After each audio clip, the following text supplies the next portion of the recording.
তো ঈদের পরে সকলকে ধন্যবাদ এবং ঈদ মোবারক। তো আজকে আমরা পদার্থবিজ্ঞানের আরেকটি নতুন অধ্যায় শুরু করতে যাচ্ছি, নাম পদার্থের গাঠনিক ধর্ম। আজকে আমরা শুরু করতে যাচ্ছি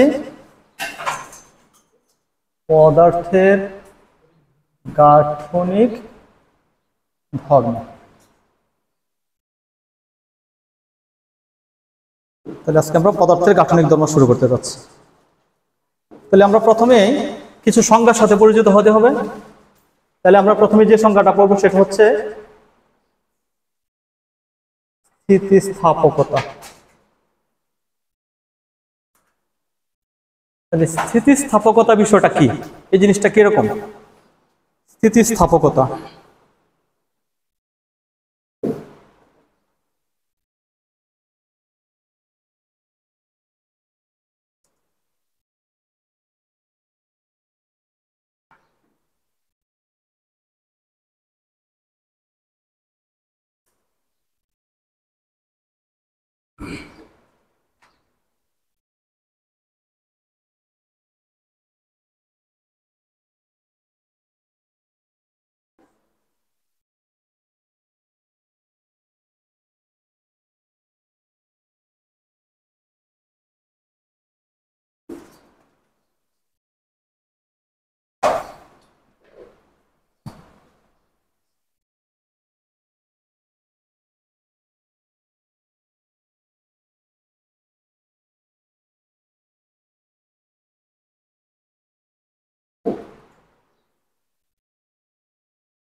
এটা অথবা।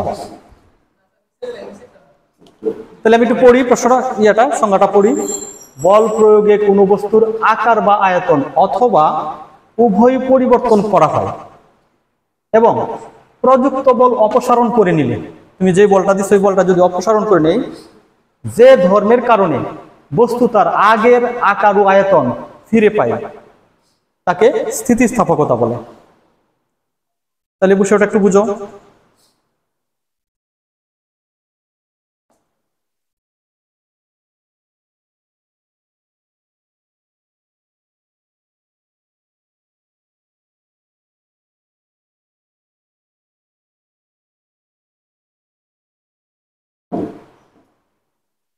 তাহলে বলবো, আচ্ছা ধরো আমার হাতে একটা রাবার আছে, মনে করো এটা একটা রাবার, হ্যাঁ, এটাকে যদি আমি টান দিই তাহলে এটা কি লম্বা হয়ে যাবে? আমার হাতে একটা রাবার আছে, তাহলে এই রাবারটাকে যদি আমি টান দিই তাহলে এটা কি হবে?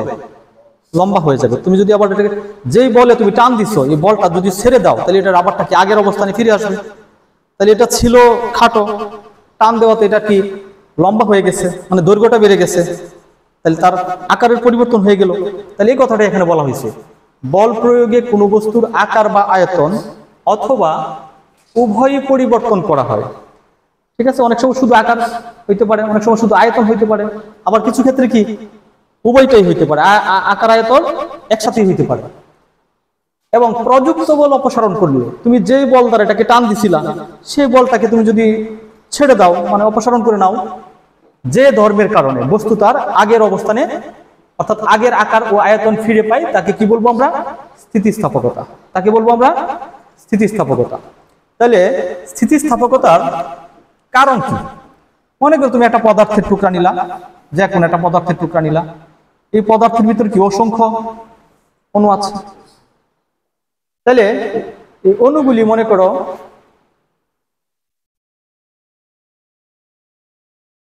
তাদের মধ্যে তো আসলে এত বড় দূরত্ব থাকে না, আমি জাস্ট বোঝার জন্য আঁকলাম আর কি। হ্যাঁ, এই দুটা অণুর মধ্যবর্তী দূরত্ব মনে করো, একটা অণু আরেকটা অণুকে আকর্ষণ করে, একটা অণু আরেকটা কি করে, আমরা জানি একটা পদার্থের অণুগুলির মধ্যে কি আছে, একটা আন্তঃআণবিক আকর্ষণ বল আছে। কি আছে? একটা আন্তঃআণবিক আকর্ষণ বল আছে। তাহলে একটু খেয়াল করো বিষয়টা, এইদিকে একটা আন্তঃআণবিক আকর্ষণ বল কাজ করে, এটাকে বলে অ্যাট্রাকশন ফোর্স। আবার এইদিকে একটা আন্তঃআণবিক আকর্ষণ বল আছে, এটাও কি অ্যাট্রাকশন ফোর্স। আর এই বস্তুটার মানে কণাটার একই সাথে আন্তঃআণবিক আকর্ষণ বল আছে, আবার আন্তঃআণবিক বিকর্ষণ বল আছে। তাহলে এইদিকে যে বলটা কাজ করবে এটার নাম হচ্ছে রিপালসিভ ফোর্স, মানে বিকর্ষণ বল। এদিকে যে বলটা কাজ করবে সেটা কি? Repulsive force.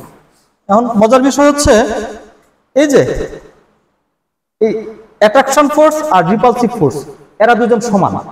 এই সমান হওয়াতে দেখো তো এফ আর যে বলে বিকর্ষণ করে, এফ এটা এই বলে কি আকর্ষণ করে। তাহলে আমরা জানি দুইটা বল যদি সমান হয় তাহলে এফ আর মাইনাস কি এফ এ, তাহলে দুইটা বল কি সেম, সেম হলে কি কাটাকাটি না, দুইটা মান যদি সেম হয় তাহলে কি কাটাকাটি। তার মধ্যে নিট বল কি থাকে বলতো? শূন্য। নিট বল থাকে শূন্য। এখন এটা হচ্ছে বস্তুর একটা স্বাভাবিক অবস্থায়, বস্তুর কণাগুলির মধ্যে কি স্বাভাবিক অবস্থার মধ্যে এই ঘটনাটা ঘটে যে তাদের মধ্যে আকর্ষণ বল, আন্তঃআণবিক আকর্ষণ বল এবং আন্তঃআণবিক বিকর্ষণ বলের নিট বলটা কি শূন্য। এখন তুমি মনে করো এই বস্তুটাকে ধরে টান দিয়ে একটু লম্বা করছো, রাবারটাকে তুমি টান দিয়ে লম্বা করছো, এখন রাবারটাকে তুমি টান দিয়ে লম্বা করছো, লম্বা করার পরে কি ঘটনা হলো দেখো তো? কণাগুলি আগের অণুগুলি কি আগের সাথে আরো দূরে সরে গেছে না? দূরে সরে গেছে। তাহলে দূরে সরে গেলে দেখো তো কি ঘটনা ঘটলো? তাহলে রিপালসিভ ফোর্স আগের মতোই আছে, তুমি অ্যাট্রাকশন ফোর্স আবার এখানে আছে কি রিপালসিভ ফোর্স। এখন বিষয়টা একটু খেয়াল করো, বিষয়টা এখন কি ঘটনা ঘটছে? এখন অ্যাট্রাকশন ফোর্স বেড়ে গেছে আর রিপালসিভ ফোর্স কমে গেছে, কারণ একটা বস্তুকে তুমি যত বেশি দূরে সরাইবা তার মধ্যে কি বিকর্ষণ বল কমে যাবে। কিন্তু রাবারকে তুমি যখন টান দাও তখন তাদের মধ্যে কি আগের অবস্থানে ফিরে আসতে চায়। কি করতে চাই সে? আগের অবস্থানে ফিরে আসতে চায়, মানে কি তার আকর্ষণ বল বেড়ে যায়। কি বেড়ে যায়? তার মানে এখানে দেখো এটা ছোট হয়ে যায় আর এটা কি বড় হয়ে যায়। তাহলে তুমি যখন একটা বস্তুকে দৈর্ঘ্য বরাবর আকার তুমি চেঞ্জ করতে চাও, পরিবর্তন করতে চাও, তখন কি বেড়ে যায়? অ্যাট্রাকশন ফোর্স বেড়ে যায় আর রিপালসিভ ফোর্সটা কমে যায়। তদ্রূপ এই বস্তুটাকে তুমি যদি এরকম হাত দিয়ে চাপ দিয়ে একসাথে করো তখন কি বেড়ে যাবে বলো তো? তখন আকর্ষণ বল কমে যাবে। তখন কি বলে কমে যাবে? আকর্ষণ বল কমে যাবে। বেড়ে যাবে কে? বিকর্ষণ বল বেড়ে যাবে। কে বেড়ে যাবে? বিকর্ষণ বলটা বেড়ে যাবে। তাহলে এটা ছিল মোটামুটি এই স্থিতিস্থাপকতার অন্যতম কারণ, যে পদার্থ কেন স্থিতিস্থাপকতা ধর্মটা দেখায়। দেখানোর মূল কারণটা কি? আন্তঃআণবিক আকর্ষণ বল আর আন্তঃআণবিক বিকর্ষণ বল। তাহলে আমরা এটা মোটামুটি বুঝে গেছি, ঠিক আছে? তাহলে আমরা এটা বুঝতে পারি।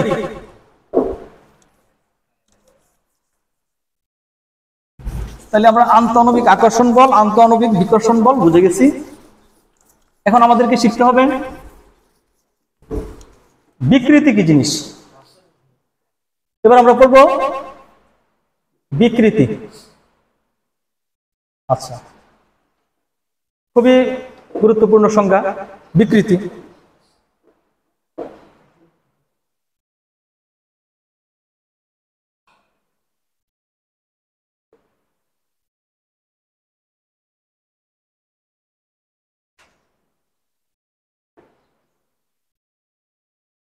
বাইরে থেকে বলতে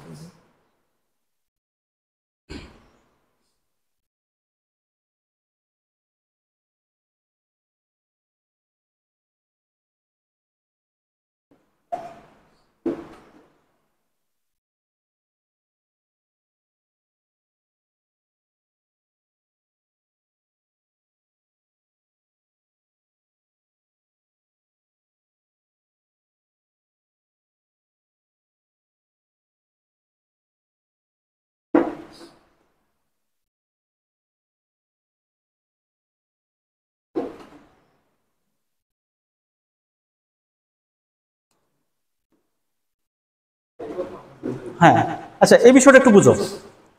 বাইরে থেকে বল প্রয়োগে কোনো বস্তুর একক মাত্রায় রূপ বিকৃতি বা পরিবর্তনকে বিকৃতি বলে। এখন প্রশ্ন হচ্ছে, আমি একক মাত্রায় কেন লিখলাম, এইটা কেন লিখলাম, এটা নিজে আমি দাগ দিয়ে রাখলাম।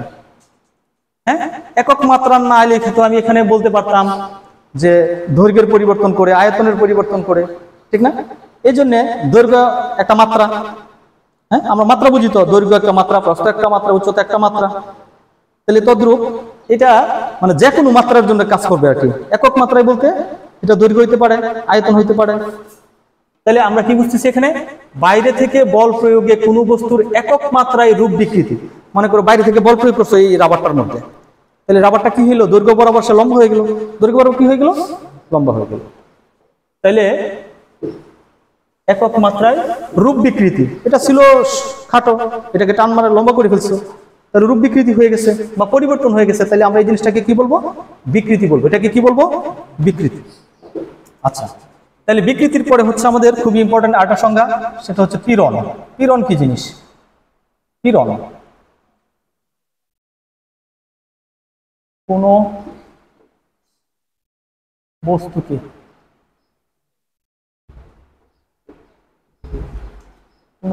বিকৃত করলে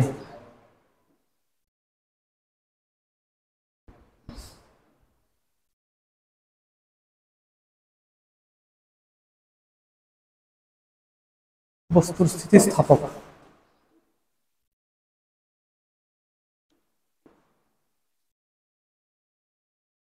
কোনো বস্তুকে বিকৃত করলে বস্তুর স্থিতিস্থাপক ধর্মের কারণে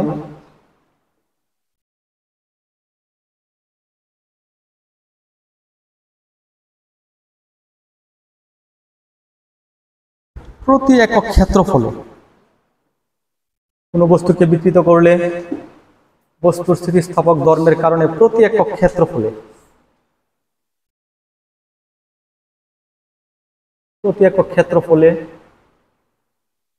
লম্বভাবে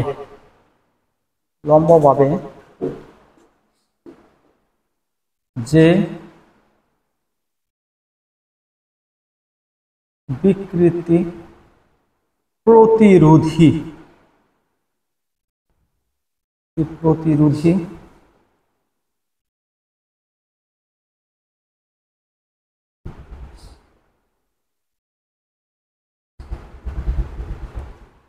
বল প্রয়োগ করে তার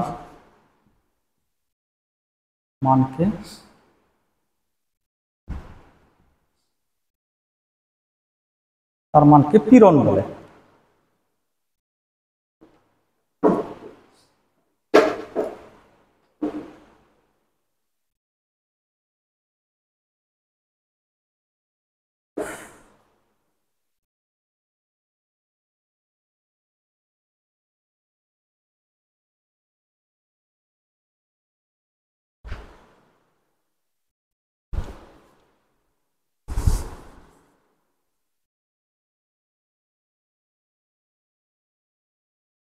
তাহলে তোমরা এটা লেখা শেষ হয়েছে, এটা বিষয়টা বুঝো। পীড়ন বিষয়টা কি? কোনো বস্তুকে বিকৃত করলে বস্তুর স্থিতিস্থাপক ধর্মের কারণে, বস্তুর কোন ধর্মের কারণে? স্থিতিস্থাপক ধর্ম। স্থিতিস্থাপক ধর্মটা তো আমরা সংজ্ঞা প্রথমে দিয়েছি। স্থিতিস্থাপক ধর্মের কারণে প্রতি একক ক্ষেত্রফলে লম্বভাবে যে বিকৃতি প্রতিরোধী বল প্রয়োগ করে তার মানকে পীড়ন বলে। বিষয়টা একটু বুঝো। এখানে মনে করো আমি এখানে একটা তার ঝুলাই নিলাম, এই তারটা ঝুলাইলাম, তাহলে তোমার এই তারের আদি দৈর্ঘ্যটা ছিল এল, এই তারটাকে তুমি এফ পরিমাণ বল দিয়ে এটা নিচের দিকে তুমি লম্বা করছো, এই তারটাকে মনে করো টেনে তুমি, তাহলে তারটাকে, এটা ছিল একটু মোটা, লম্বা করলে তারটা কি একটু চিকন হয়ে যাবে না? তারটা কি হয়ে যাবে, একটু চিকন হয়ে যাবে। তাহলে তারের মধ্যে তুমি কি পরিমাণ বল দিয়েছো? এফ পরিমাণ বল দিছো। এখন এই তারটাকে তুমি যে টান দিয়ে লম্বা করলা, এই তার কি চাই? তার আগের অবস্থানে ফিরে যেতে চাই। তাহলে এই যে বিকৃতি বিরোধী, এইদিকে কি প্রয়োগ করছে বলতো? বিকৃতি বিরোধী একটা বল প্রয়োগ করছে। ওই যে প্রত্যয়নী বল, আমরা স্প্রিংকে টেনে ধরলে স্প্রিং তার উল্টা দিকে একটা বল প্রয়োগ করে, সেটা ছিল প্রত্যয়নী বল। ঠিক ওই প্রত্যয়নী বলের মতো তুমি যে বলে নিচে টান দিছো, ঠিক উল্টা দিকে একটা বল ক্রিয়া করতেছে, সেই যে বলটা প্রতি একক ক্ষেত্রফলে যে বলটা প্রয়োগ হয়, প্রতি একক ক্ষেত্রফলে যে বলটা প্রয়োগ হয়, হ্যাঁ, উল্টা বলটা, সেটার নামই কি? সেটার নাম হচ্ছে পীড়ন। তাহলে পীড়ন বলতে আমরা কিন্তু বল, এই বলটা পীড়ন না। পীড়ন কোনটা বলতো? উল্টা দিকে যে বলটা টান দেয়। এই পীড়ন কোনটা বলো? উল্টা দিকে যে বলটা টান দেয় সেটাই কি? পীড়ন। তাহলে বিষয়টা আমরা বুঝছি। এটা এল পরিমাণ দৈর্ঘ্য, এটার দৈর্ঘ্য আদি দৈর্ঘ্য এল ছিল, এটাকে তুমি টেনে লম্বা করে ফেলছো, তাহলে এটার এল পরিমাণ বেড়ে গেল, দৈর্ঘ্যটা কি? এল পরিমাণ বেড়ে গেল। তাহলে একটু বুঝো বিষয়টা। কোনো বস্তুকে বিকৃত করলে বস্তুর স্থিতিস্থাপক ধর্মের কারণে, আচ্ছা এই ঘটনাটা কেন ঘটে? উল্টা দিকে কেন টান দেয়? বস্তুর কোন ধর্মের কারণে? স্থিতিস্থাপক ধর্মের কারণে। প্রতি একক ক্ষেত্রফলে, এই যে এখানে এই যে এই জায়গাটা, হ্যাঁ, এটার ক্ষেত্রফল কত? এ। প্রস্থচ্ছেদের ক্ষেত্রফল কত? এ। তাহলে এই এ পরিমাণ ক্ষেত্রফলে, হ্যাঁ, একটা বল প্রয়োগ করে, তাহলে এ পরিমাণের জায়গাতে আমরা কি লিখবো? 1 একক। কতটুকু? এ না লিখে 1 একক ক্ষেত্রফলে যে বিকৃতি প্রতিরোধী বল, এই বলটা কি করতে চাই? বিকৃতিটাকে প্রতিরোধ করতে চাই, হ্যাঁ, তাকে কি বলবো আমরা? পীড়ন। তাকে কি বলবো আমরা? পীড়ন। তাহলে আমরা পীড়ন শিখলাম, বিকৃতি শিখলাম। এবার আমরা শিখবো, অবশ্য আমরা এখানে একটা জিনিস লিখতে পারতাম। আচ্ছা, আমরা ওইখানে একক একক বিকৃতি, একক পীড়নে, সেটা দৈর্ঘ্য বিকৃতি এবং দৈর্ঘ্য পীড়নে সেটা বিষয়টা দেখাবো। ঠিক আছে, বুঝে দেই। হ্যাঁ, আসলে পীড়ন সমান এটা লেখা হয় আর কি। আচ্ছা, কিভাবে লেখা হয় সেটা আমি দেখাইতেছি। পীড়ন সমান কি? এফ বাই কত? এ। পীড়ন সমান কত? এফ মানে প্রযুক্ত বল, আর এ মানে তুমি কোথায় বলটা প্রযুক্ত করছো। এই যে কোথায় বল প্রযুক্ত করছো? প্রস্থচ্ছেদের ক্ষেত্রফলে এখানে তুমি বল প্রযুক্ত করছো। তাহলে আমরা বুঝতে পেরেছি বিষয়টা। আচ্ছা, তো আমরা বুঝে দেই। বিকৃতির পরে হচ্ছে আমাদের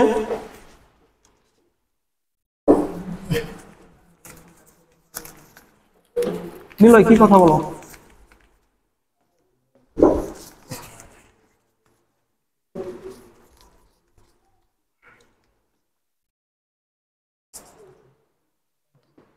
এদিকে। তাহলে আমাদের লাগে কি? এবার আমাদের লাগে দৈর্ঘ্য বিকৃতির সংজ্ঞাটা লাগে। আচ্ছা, কতক্ষণ আগে তোমরা কি শিখছিলা? শুধু বিকৃতি শিখছিলা। এখন কি শিখতেছি আমি? দৈর্ঘ্য বিকৃতি। তাহলে সংজ্ঞাটা আগের মতোই হবে। সংজ্ঞাটা কি? বাইরে থেকে বল প্রয়োগে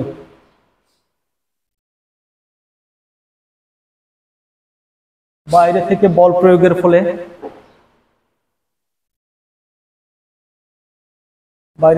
প্রয়োগের ফলে কোনো বস্তুর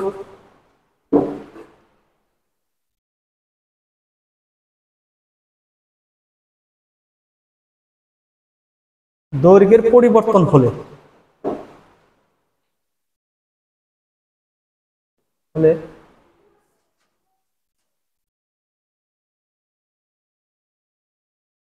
একক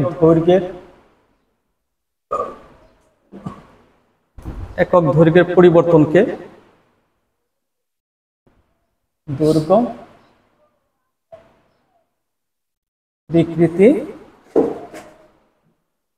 বলে। আচ্ছা, একটু বিষয়টা বুঝো।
লেখা হয়েছে?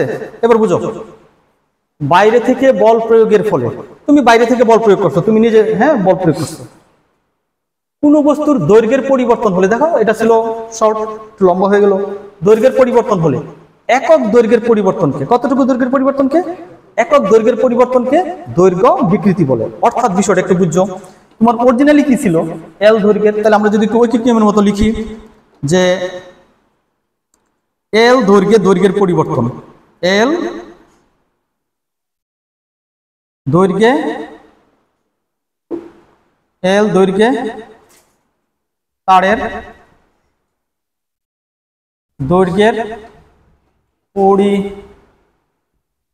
কত, স্মল এল। দেখো তো এটা অরিজিনালি ছিল ক্যাপিটাল এল, কতটুকু পরিবর্তন হয়েছে, এল পরিমাণ, তাহলে এল দৈর্ঘ্যে তারের দৈর্ঘ্যের পরিবর্তন স্মল এল। তাহলে আমরা লিখতে পারি না একক দৈর্ঘ্যে, কতটুকু দৈর্ঘ্যে, এ ছেলে কত দৈর্ঘ্যে, একক দৈর্ঘ্যে তারের দৈর্ঘ্যের পরিবর্তন, কি লিখবা ওকে নিয়ম কি হবে বলো, এল বাই কত, ক্যাপিটাল এল। তাহলে আমরা এখান থেকে সূত্র শিখে গেলাম, কার সূত্র, দৈর্ঘ্য বিকৃতির, আমাদের সূত্র এইগুলি কাজে লাগবে। তাহলে দৈর্ঘ্য বিকৃতির সূত্র, দৈর্ঘ্য বিকৃতির সূত্র কি, দৈর্ঘ্য বিকৃতি সমান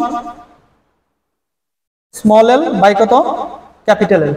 এটার একক মাত্রা নেই, কেন নেই, এল, এল কি মিটার, এল কি মিটার, মিটার মিটার কাটা, তাহলে তো আর একক নাই নাকি। তাহলে আমরা এই বিষয়টা বুঝছি, আচ্ছা মনে করো এল দৈর্ঘ্যে তারের দৈর্ঘ্যের পরিবর্তন এল, তাহলে একক দৈর্ঘ্যে তারের পরিবর্তন কত, স্মল এল বাই এল। তাহলে আমরা এখান থেকে হ্যাঁ কিরণ তো যাই না এখনো, কিরণ যাই। তাহলে আমরা এতক্ষণ কষ্ট করে কি শিখলাম, দৈর্ঘ্য বিকৃতি। তাহলে আমরা এবার কি শিখবো, দৈর্ঘ্য কিরণ। এবার কি শিখবো বলো, তাহলে এই সূত্র আমাদের মনে রাখতে হবে, সূত্র কি, দৈর্ঘ্য বিকৃতির সূত্র কি, small L by capital L. তাহলে দৈর্ঘ্য বিকৃতি গেল।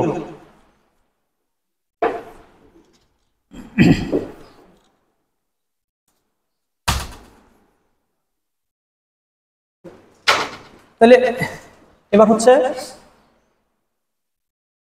দৈর্ঘ্য কিরণ। আচ্ছা শোনো, দৈর্ঘ্য কিরণ কি জিনিস,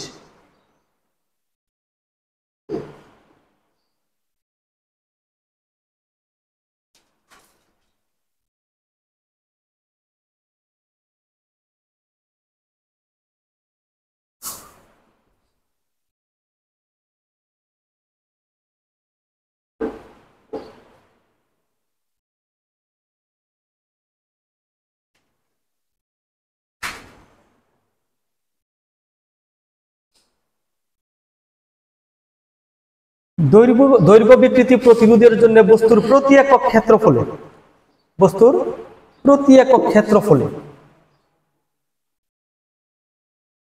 লম্বভাবে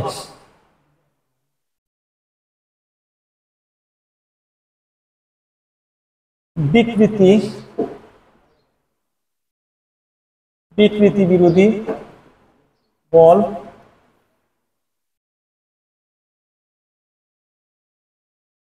প্রয়োগ করে তাকে দৈর্ঘ্য কিরণ বলে।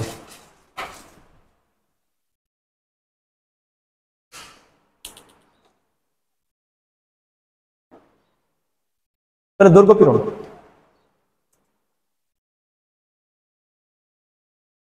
একটু দ্রুত লিখতে হবে সবাই, দ্রুত দ্রুত।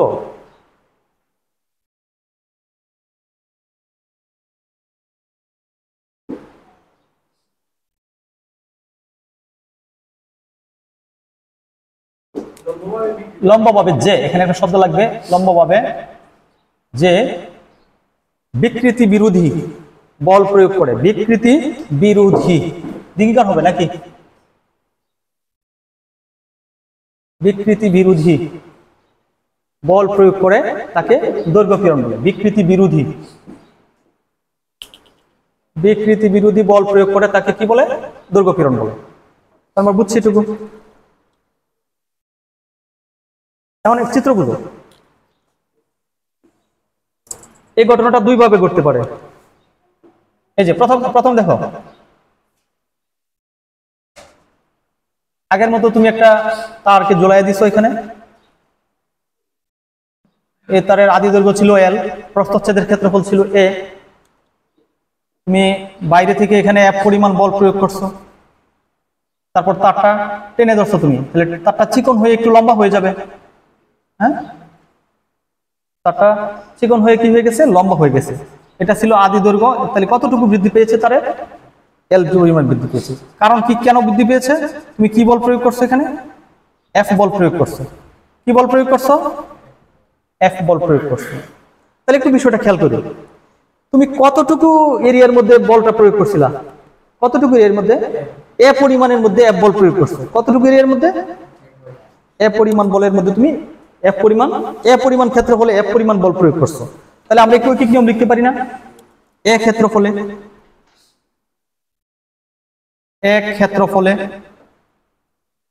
প্রযুক্ত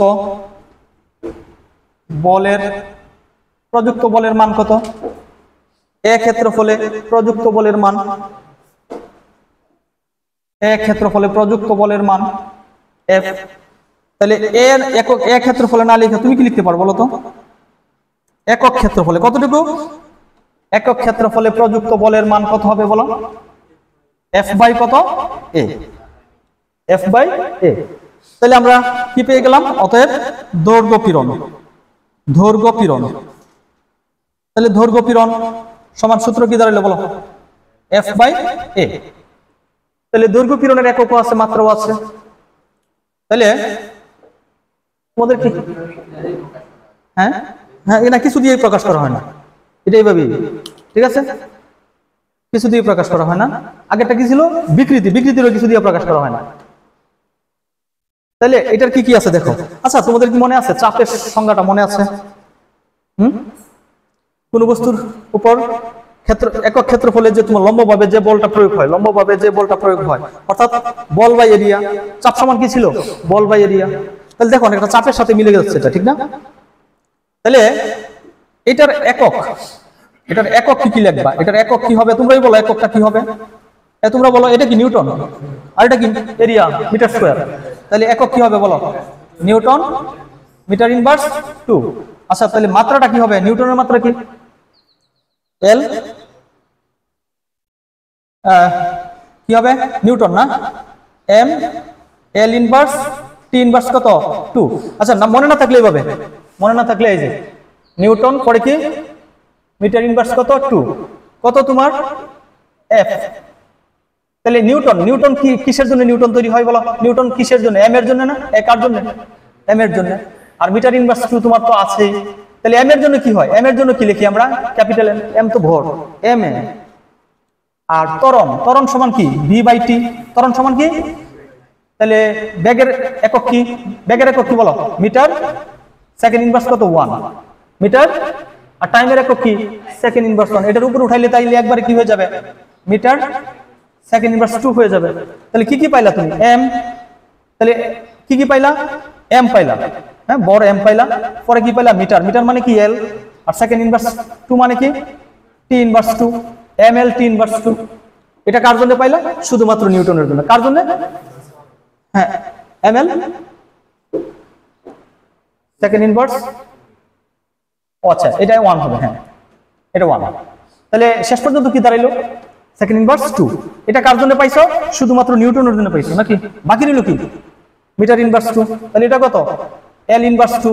তাহলে এই দুইটা থেকে তুমি কি পাও, এম, হ্যাঁ, -2 থেকে 1 চলে গেলে কি থাকে, এল ইনভার্স টি ইনভার্স কত 2। তাহলে আমরা কি লিখছিলাম, M L inverse T inverse 2। তাহলে মনে না থাকলে তুমি এভাবে কাজটা করে নিবা নাকি। তাহলে আমরা বুঝছি বিষয়টা না, মুছে যাই।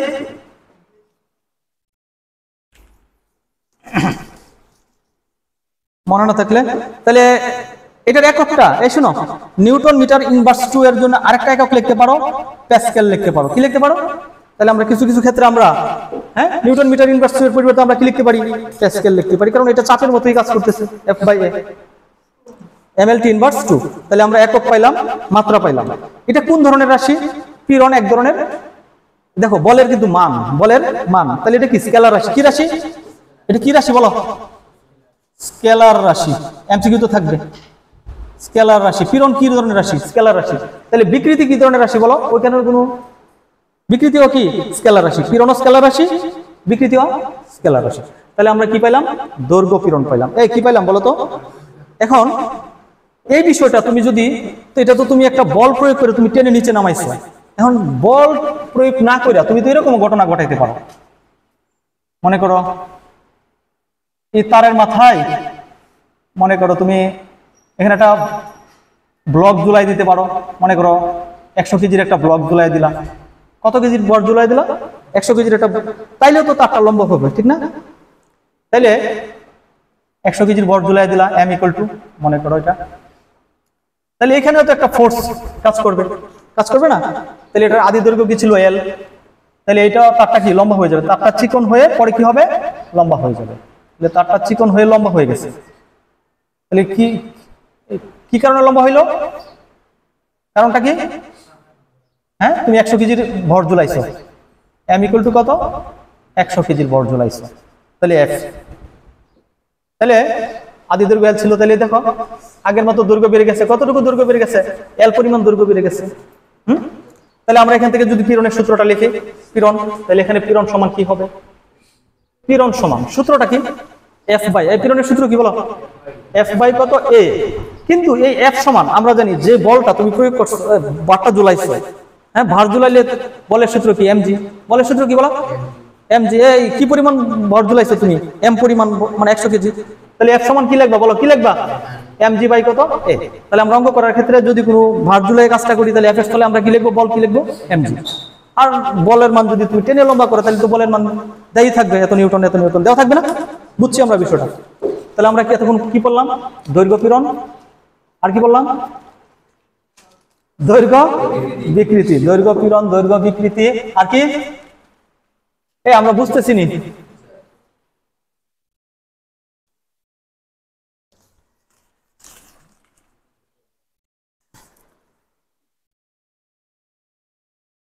দৈর্ঘ্য পীড়ন, দৈর্ঘ্য বিকৃতি। আচ্ছা, পরে আসো।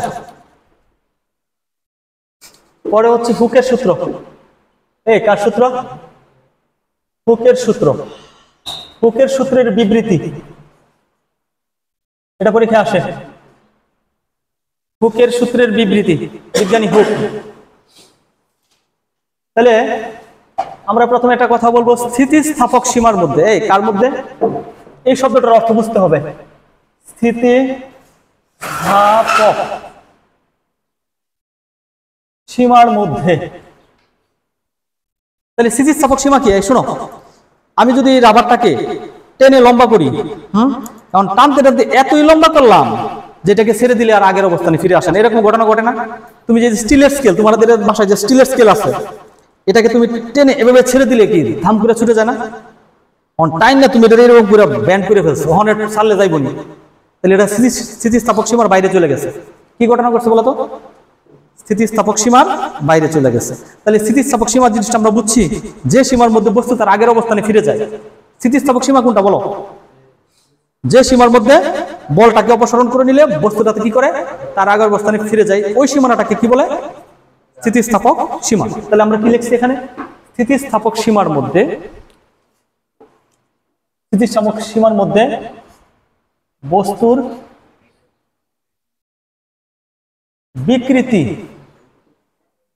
এর পীড়ন হবে। এটা হবে পীড়ন। বস্তুর পীড়ন, বস্তুর পীড়ন এর বিকৃতির সমানুপাতিক। কি লিখছি খেয়াল করো তো, বিজ্ঞানী হুক সাহেব কি বলছে? স্থিতিস্থাপক সীমার মধ্যে বস্তুর পীড়ন এর বিকৃতির সমানুপাতিক। বিকৃতির সমানুপাতিক। আচ্ছা দেখো তো, তাহলে আমরা যদি এখানে লিখি পীড়ন প্রপোর্শনাল বিকৃতি, পীড়ন প্রপোর্শনাল বিকৃতি। আচ্ছা, তোমাদের কি মনে আছে সমানুপাতিক সম্পর্কের গ্রাফটা কেমন হয়? মনে করো আমরা যদি গ্রাফটা একটু বুঝতে চাই, পীড়ন,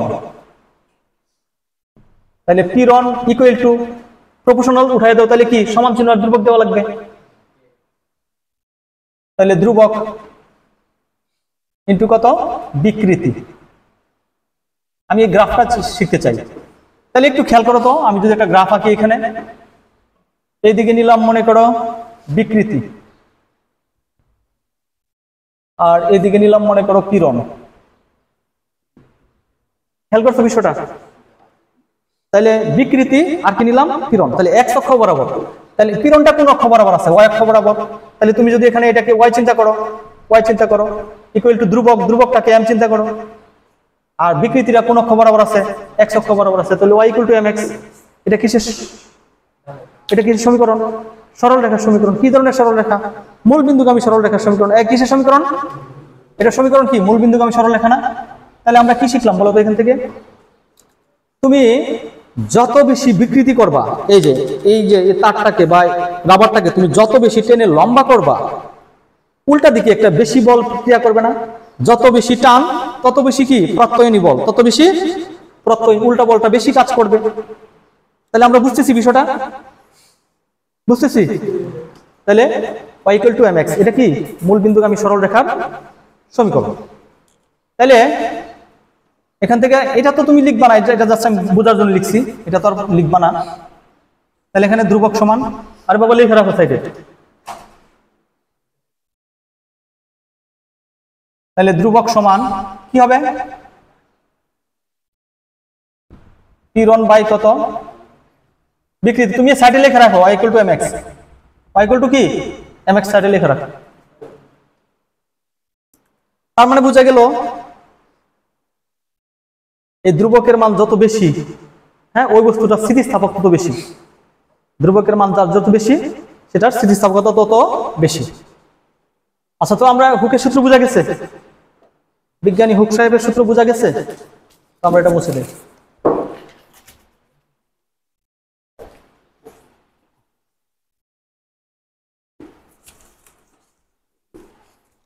আচ্ছা, হুকের সূত্রের পরে আসো, এই ছেলে হুকের সূত্রের পরে আসো।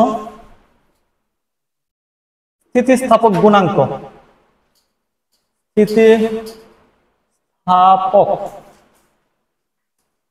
গুণাঙ্ক,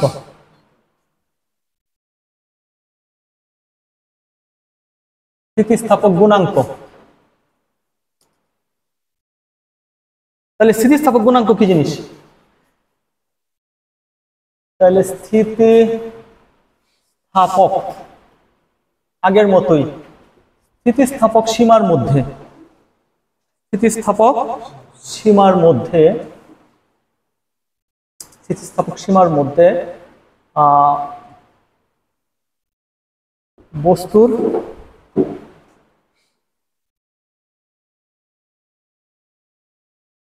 দৈর্ঘ্য পীড়ন ও দৈর্ঘ্য বিকৃতির অনুপাত একটি ধ্রুব সংখ্যা। স্থিতিস্থাপক সীমার মধ্যে বস্তুর দৈর্ঘ্য পীড়ন ও দৈর্ঘ্য বিকৃতির অনুপাত একটি ধ্রুব সংখ্যা। আচ্ছা, এটার মানে কি? ধ্রুব সংখ্যা, ধ্রুব একই রে বাবা, ধ্রুব আর ধ্রুবক একই জিনিস। একটি ধ্রুব সংখ্যা,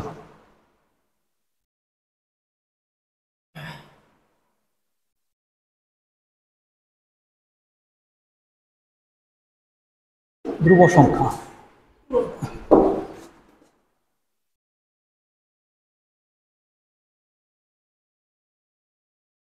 এই ধ্রুব সংখ্যা, এই ধ্রুব সংখ্যা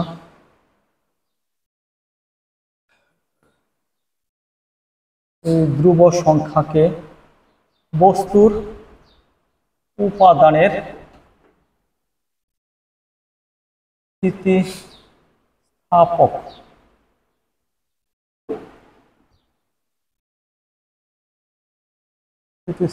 গুণাঙ্ক, স্থিতিস্থাপক গুণাঙ্ক বলে। তাহলে স্থিতিস্থাপক গুণাঙ্কটা কি বিষয়টা বুঝো। স্থিতিস্থাপক সীমার মধ্যে, তাহলে স্থিতিস্থাপক সীমা আমরা বুঝি যে সীমার মধ্যে বস্তুকে টেনে ছেড়ে দিলে আগের অবস্থানে ফিরে যাবে। স্থিতিস্থাপক সীমার মধ্যে বস্তুর দৈর্ঘ্য পীড়ন, ও দৈর্ঘ্য বিকৃতির অনুপাত একটি ধ্রুব সংখ্যা। এই ধ্রুব সংখ্যাকে বস্তুর উপাদানের হ্যাঁ বস্তুর উপাদানের স্থিতিস্থাপক গুণাঙ্ক বলে। আচ্ছা, তাহলে একটু বিষয়টা বুঝো, স্থিতিস্থাপক গুণাঙ্ক কি দ্বারা প্রকাশ করা হয়? তাহলে এখানে কি হবে, সূত্রটা কি হবে? দৈর্ঘ্য পীড়ন। তাহলে দৈর্ঘ্য পীড়ন বাই কত? দৈর্ঘ্য বিকৃতি। দৈর্ঘ্য পীড়ন বাই দৈর্ঘ্য বিকৃতি। তাহলে স্থিতিস্থাপক গুণাঙ্ক গেল। এবার হচ্ছে দৈর্ঘ্য ইয়াং গুণাঙ্ক বা দৈর্ঘ্য গুণাঙ্ক। এটা লিখছি আমরা সবাই, লিখছি। আচ্ছা, আমি একটু চেঞ্জ করে দিব আর তোমরা কি লেখো। স্থিতিস্থাপক গুণাঙ্ক না লিখে আমি কি লিখবো? আমি নামটা চেঞ্জ করে দিব আর কি। হ্যাঁ, আমি নামটা চেঞ্জ করে দিব। বিজ্ঞানী ইয়ং এই পরীক্ষাটা করছিল, তাহলে ইয়ং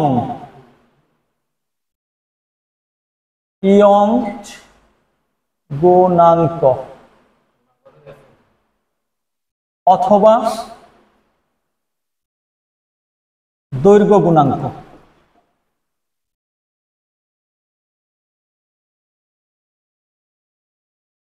তাহলে সংজ্ঞা সেম। দেখো আমি কি লিখছি, ইয়াং গুণাঙ্ক অথবা কি দৈর্ঘ্য গুণাঙ্ক। সংজ্ঞাটা কি দাঁড়াইলো? স্থিতিস্থাপক সীমার মধ্যে বস্তুর দৈর্ঘ্য পীড়ন ও দৈর্ঘ্য বিকৃতির অনুপাত একটি ধ্রুব সংখ্যা।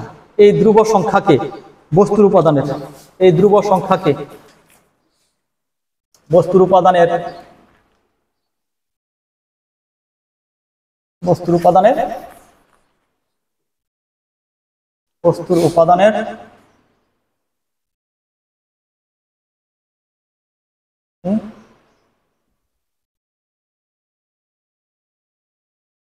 ইয়ং গুণাঙ্ক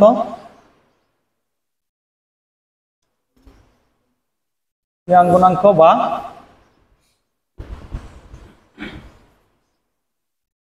ইয়াং গুণাঙ্ক বা দৈর্ঘ্য গুণাঙ্ক বলে।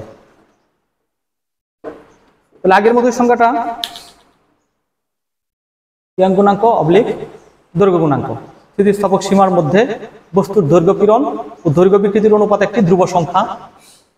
এই ধ্রুব সংখ্যাকে বস্তুর উপাদানের ইয়াং গুণাঙ্ক অথবা দৈর্ঘ্য গুণাঙ্ক বলে। তাহলে আমরা বুঝে গেলাম বিষয়টা। তাহলে ইয়াং গুণাঙ্ককে তুমি ক্যাপিটাল ওয়াই দ্বারা প্রকাশ করবা। ওয়াই ইকুয়াল টু কি লিখবা? দৈর্ঘ্য পীড়ন বাই কি দৈর্ঘ্য বিকৃতি। দৈর্ঘ্য পীড়ন, তাহলে দৈর্ঘ্য পীড়নের সূত্রটা কি মনে আছে? দৈর্ঘ্য পীড়নের সূত্র মনে বলো, এফ বাই কত এ, আর দৈর্ঘ্য বিকৃতির সূত্র স্মল এল বাই কত ক্যাপিটাল এল।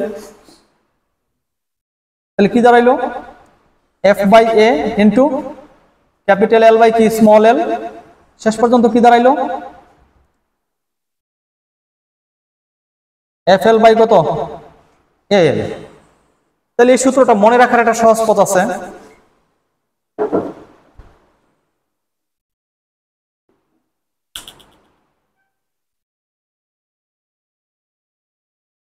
তাহলে আমি একটু এখানে লিখতেছি,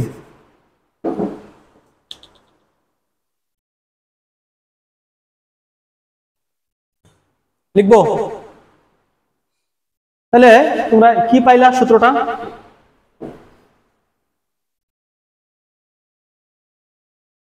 ইয়াং গুণাঙ্ক ওয়াই ইকুয়াল টু কি পাইলা?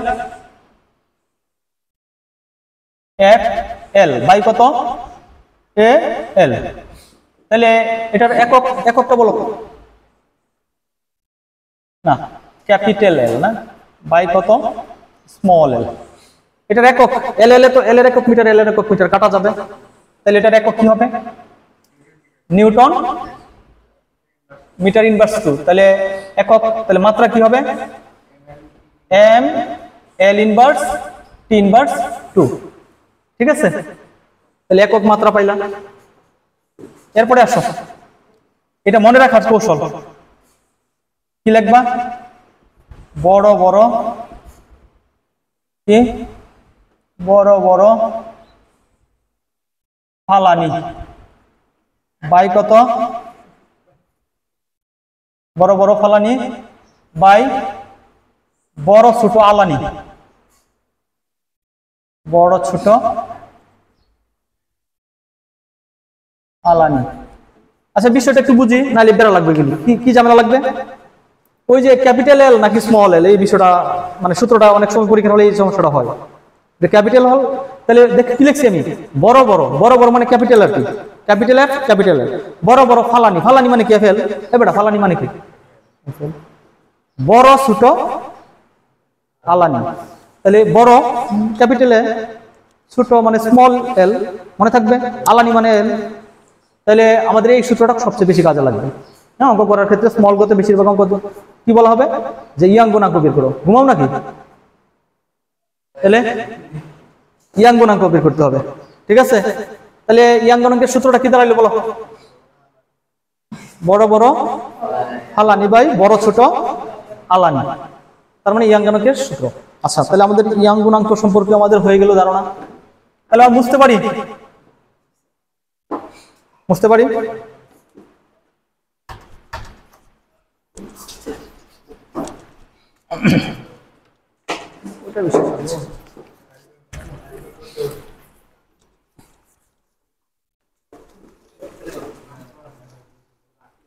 আচ্ছা এবার আসো তারের প্রসারণে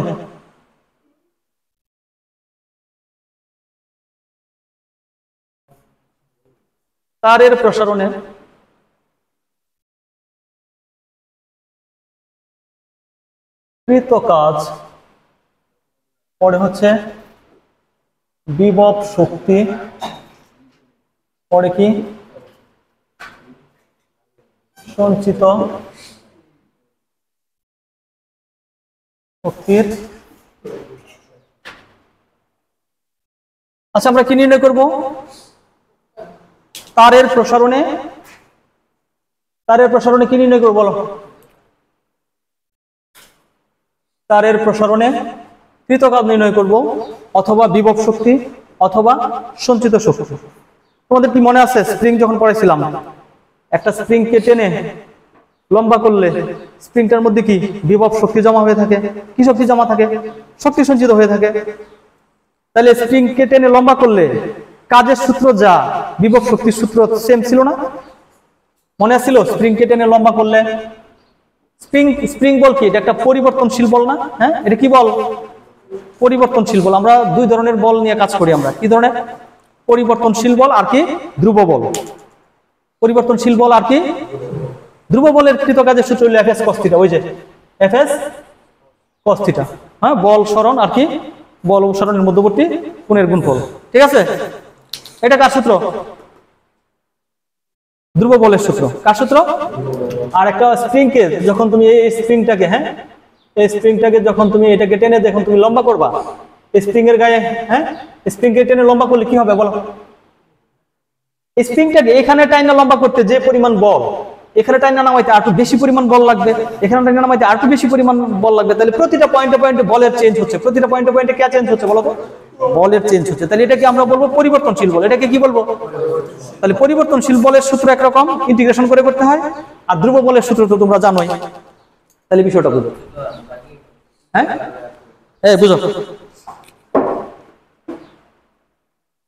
আগের মতোই একটা তারকে তুমি এভাবে ঝুলায় রাখবা হ্যাঁ এই তারের প্রস্থচ্ছেদের ক্ষেত্রফল এ এই তারের আদি দৈর্ঘ্য এল এটার ইয়াং গুণাঙ্ক ওয়াই এখন থেকে আমরা ইয়াং গুণাঙ্ক ব্যবহার করব কারণ ইয়াং গুণাঙ্কের রাশিমালা আমাদের জানা আছে বেটা এই ইয়াং গুণাঙ্কের রাশিমালা জানা আছে আমাদের তাহলে আমরা কি কি লিখছি এখানে এল কি এই এল কি বেটা আদি দৈর্ঘ্য আর ওয়াই কি ইয়াং গুণাঙ্ক এটা কি তারের প্রস্থচ্ছেদের ক্ষেত্রফল তাহলে আমরা এখান থেকে এই তারটাকে টেনে হ্যাঁ তুমি স্মল এল পরিমাণ লম্বা করলে কতটুকু কাজ হবে আমরা জানি কোনো কিছুকে টেনে লম্বা করলে এটার মধ্যে কি শক্তি জমা হয় না আবার ছেড়ে দিলে ধাম করে উপরে উঠে যায় তাহলে বোঝা গেল এটা বিভব শক্তি আছে এখানে বা স্থিতি শক্তি আছে তাহলে তুমি তারটাকে টেনে লম্বা করে ফেলছো তাহলে তার কিছুটা চিকন হয়ে গেল তার কিছুটা চিকন হয়ে গেল, তাহলে তারটা এই পরিমাণ স্মল এল পরিমাণ বেড়ে গেছে তারের দৈর্ঘ্য। তাহলে তুমি এফ বলে এটাকে লম্বা করছিলা, এফ বল প্রয়োগ করে তুমি এটাকে লম্বা করছিলা। কি বল প্রয়োগ করলা তুমি এখানে? এফ বল প্রয়োগ করছো। তাহলে একটু খেয়াল করো বিষয়টা, তাহলে কতটুকু সরণ হয়েছে? এই যে তারটা এখানে এটুকু ছিল, এল পরিমাণ লম্বা হয়েছে, এল পরিমাণ লম্বা হয়েছে। তাহলে আমরা ক্ষুদ্র একটু লম্বার জন্য, আচ্ছা তারটাকে এখানে আনতে যে পরিমাণ বল, এখানে আনতে কি একটু বেশি বল না? আর একটু নিচে নামাইতে কি আর একটু বেশি বল লাগবে? আমরা জানি প্রতিটা পয়েন্টে পয়েন্টে বলের মানটা চেঞ্জ হচ্ছে, ঠিক না? তাহলে এখান থেকে আমরা কৃতকাজের সূত্রটা লিখতে চাই, মোট কৃতকাজের সূত্রটা। আচ্ছা খেয়াল করো বিষয়টা, ডিডব্লিউ মানে কৃতকাজ ইন্টিগ্রেশন। আচ্ছা আমরা একটা ক্ষুদ্র একটু সরণের জন্য কৃতকাজ লিখবো। কতটুকু সরণের জন্য? ক্ষুদ্র সরণ। ক্ষুদ্র সরণটা কি? ক্ষুদ্র সরণটা মনে করো ডিএল পরিমাণ। কতটুকু পরিমাণ? ডিএল পরিমাণ। তাহলে তুমি কি প্রয়োগ করছো? বল প্রয়োগ। বলটা আবার এসো, এটাকে টেনে, সম্পূর্ণটাকে টেনে যখন তুমি এখানে ফিক্সড করে ফেলছো লম্বাটা, এখানে তুমি ফিক্সড করে ফেলছো, তাই না? লম্বা করে লম্বাটা ফিক্সড হয়ে গেছে। ফিক্সড হয়ে যাওয়ার পর এই প্রতিটা পয়েন্টের এখানের বল প্রতিটা পয়েন্টের বল কিন্তু সেম, নাকি কইবা যে এখানে বল বেশি, এখানে কম, এখানে বেশি, এরকম বিষয়টা?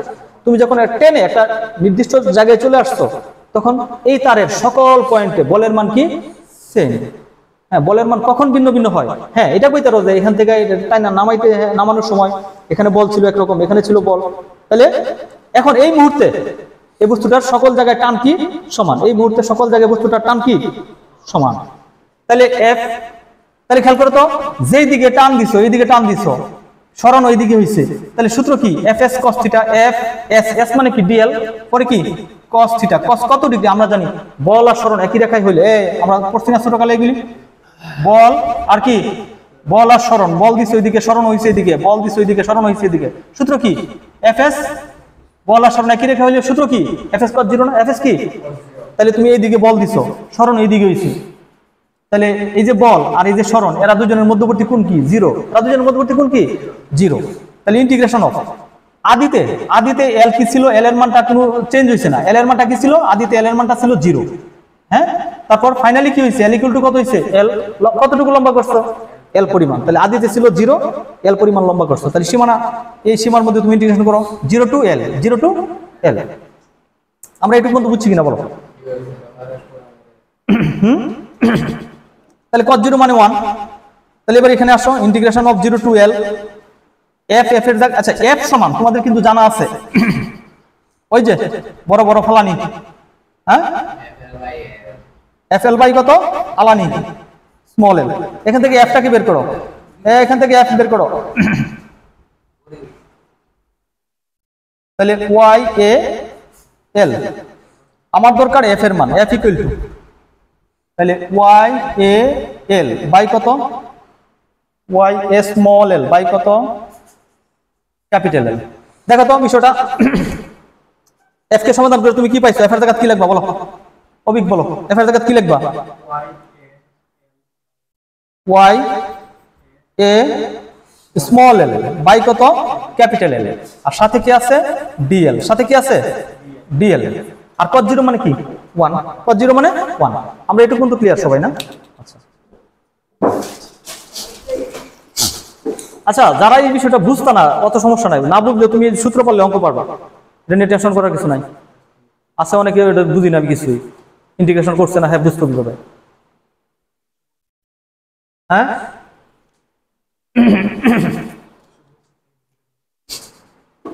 তাহলে এবার এখানে আসো, আমরা জানি ডিডব্লিউ কে, এই শোনো তোমাদেরকে ইন্টিগ্রেশন পড়াইছিলাম, ডিএক্স কে ইন্টিগ্রেশন করলে কি হয়? এক্স হয়, জানো এটা? তাহলে ডিডব্লিউ কে ইন্টিগ্রেশন করলে কি হবে? অর্গ বলো, ডব্লিউ। ডিডব্লিউ কে ইন্টিগ্রেশন করলে কত হবে? ডিএক্স করলে যদি এক্স হয়, তাহলে ডিডব্লিউ কে ইন্টিগ্রেশন করলে কত হবে? ডব্লিউ হবে। তাহলে এখানে আসো, এই যে, আচ্ছা এটা আপাতত থাক, লাস্টে দিয়ে লিখি ডিডব্লিউ টা। এখানে খেয়াল করো তো, এই অঙ্কের চলক হিসেবে কাজ করবে এই যে ডিএল আর স্মল এল, মানে এইখানে যে সাপেক্ষটা আছে ডিএল, এটা চলক হিসেবে কাজ করবে, আর বাকি সবাই ধ্রুবক হিসেবে বাইরে চলে আসবে। তাহলে বাইরে কে চলে আসবে? দেখো তো, বাইরে কে চলে আসবে? ওয়াই এ পরে কত? ক্যাপিটাল এল বাই কত? ওয়াই এ ক্যাপিটাল এল। ভিতরে রইল কে? 0 টু স্মল এল। কি রইল? L to DL, L two কত ডিএল। আচ্ছা এখানে ইন্টিগ্রেশন বুঝো একটু, এই যে আলাদা বুঝাই নিতেছি আগে। এক্স কে ইন্টিগ্রেশন করলে কি হয়, এক্স ডিএক্স পাওয়ারের সাথে, পাওয়ার কত আছে 1, পাওয়ারের সাথে এক যোগ হয়, পাওয়ারের সাথে এক যোগ হয়, যোগ এবং যোগফলটা নিচে লিখতে হয়, যোগফলটা কি করতে হয় নিচে লিখতে হয়। আর অঙ্ক থেকে এই যে ইন্টিগ্রেশন চিহ্ন আর এই ডিএক্স উঠে যায়, বিনিময়ে একটা প্লাস সি লিখতে হয় এখানে, হ্যাঁ একটা কনস্ট্যান্ট দিতে হয় কত প্লাস সি। এটা হচ্ছে অনির্দিষ্ট ইন্টিগ্রাল, আমাদেরটা কি নির্দিষ্ট, ওই যে সীমা আছে 0 টু এল, সীমা থাকলে সি দেওয়া লাগে না, অঙ্কের মধ্যে সীমা থাকলে সি দেওয়া লাগে না। তাহলে আমাদের অঙ্কে সীমা আছে, তাহলে তোমরাই বলো এল কে ইন্টিগ্রেশন করলে কি হবে বলো, ওয়াই, বুদ্ধি খাটিয়ে বলো বলো, এল কে বেটা এক্স কে ডিফারেন্সিয়েশন করলে স্কয়ার বাই 2 হয়, তাহলে এল কে করলে কি হবে বলো স্কয়ার বাই 2। এটা এত সময় লাগলো কেন, তাহলে সীমানা কত 0 টু এল, সীমা কত, হ্যাঁ আরে বাবা এটা সাপেক্ষটা তুমি দেখো না, এটা ডিএল দিয়া, এটা ছিল ডিএক্স দিয়া, এটা হয়ে গেছে ডিএল দিয়া, কি তো কথা। আচ্ছা এখানে আসো, এই ছেলে এখানে আসো, তাহলে এখানে ডিডব্লিউ করলে কি হয় ডব্লিউ হয়, তাহলে এখানে কি হয় ওয়াই এ এল বাই, ঊর্ধ্ব সীমা বসাও। আচ্ছা ঊর্ধ্ব সীমা কত আছে দেখো তো, ঊর্ধ্ব এখানে হাফ আছে, হাফটাকে একদম বাইরে নিয়ে আসো, একদম সামনে, একদম সামনে। তাহলে এই এল এর স্থলে এল বসাইলে কি হবে, এল স্কয়ার দিতে হবে। আবার নিয়ম কি, ঊর্ধ্ব সীমা মাইনাস নিম্ন সীমা, সীমা বসার সিস্টেম কি ঊর্ধ্ব সীমা মাইনাস, তাহলে ঊর্ধ্ব সীমা এল, এল এর স্থলে এল লিখছো, আর 0 বসাও, তাহলে কত হইলো 0 স্কয়ার। তোমরা শেষ পর্যন্ত কি থাকলো দেখো, শেষ পর্যন্ত কি থাকলো বলো,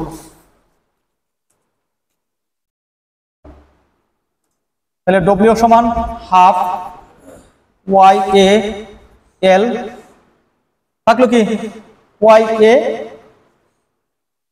স্মল এল স্কয়ার বাই কত এল। তাহলে এটাই হচ্ছে কৃতকাজের সূত্র। একটা তারকে তুমি টেনে যখন স্মল এল পরিমাণ লম্বা করছো, তাহলে কতটুকু কাজ হয়েছে এখানে, বা কতটুকু শক্তি সঞ্চয় হয়েছে, সেই কৃতকাজের সূত্র কি ডব্লিউ সমান half Y A L square by L. অতএব ডব্লিউ সমান বিভব শক্তি মানে ইপি সমান কত half Y A L square by capital L, capital L. তাহলে আমরা কি পেয়ে গেলাম, একটা তারকে টেনে লম্বা করলে, যারা বুঝো না কিছুই বুঝো না, বুঝার দরকার নাই, এটা মনে রাখো, ঠিক আছে। সহজ কথা কৃতকাজের সূত্র কি half Y A small L square by capital L, হ্যাঁ স্মল এল স্কয়ার, মানে কারণ অনেক সময় সূত্রের মধ্যে একটু কনফিউজড হই যে কিরকম স্মল এল হবে না ক্যাপিটাল হবে, এটা একটু ভালো করে খেয়াল রাখতে হবে। তাহলে আমরা কৃতকাজের সূত্র বুঝে গেছি না। এরপরে এই সূত্রের সাথে আরেকটা সূত্র রয়ে গেছে, সেটা হচ্ছে একক আয়তনের কৃতকাজের সূত্র। কয় ঘন্টা হইল, মাশাআল্লাহ।